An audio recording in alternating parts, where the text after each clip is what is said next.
আলহামদুলিল্লাহ, আজকে 27 রমজান, বিরিয়ানি হবে, বাসায় মিলাদ হবে। এই যে এখানে গরুর মাংস প্রায় হয়ে গেছে তেহারির জন্য। ধরো, এখন আমি চালটা দিয়ে দিই। এই যে চালটা ঝরাই রাখছিলাম। বিসমিল্লাহ।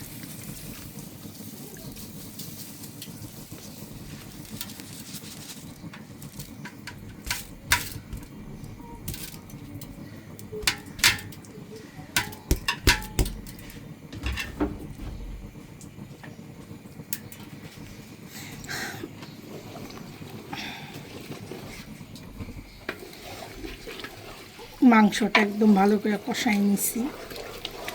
চালে আমি এইভাবে, অনেক সময় অনেকে দেখবেন এই যে মাংস উঠায় রাখে, উঠাইয়া তারপরে আমি এইভাবেই রান্না করি। মাংসটা কষায়া ওই ঝোলের মধ্যে, মাংসের মধ্যে চালটা দিয়ে দেওয়ার চেষ্টা করি।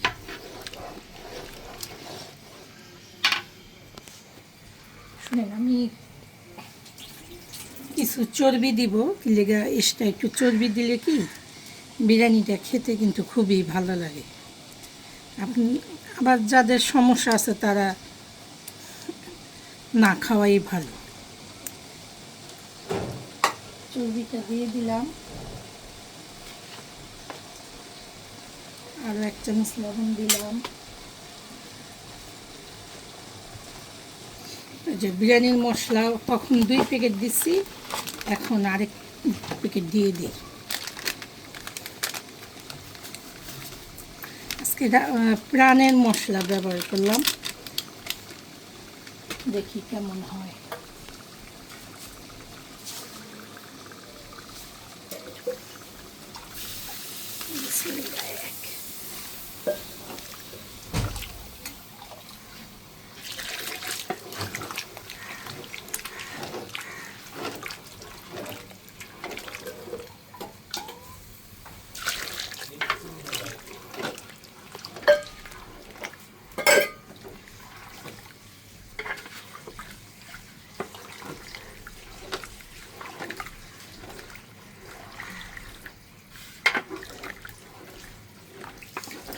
এক হাতে মোবাইল ধরে রাখছি, এক হাতে রান্না করতেছি। তো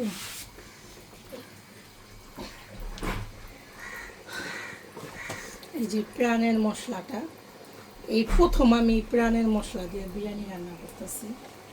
আগে কখনো রান্না করি নাই, এই ফার্স্ট। এখানে মাংস চাল হয়েছে 2 কেজি, মাংস দিয়েছি প্রায় 4 কেজির কাছাকাছি হবে।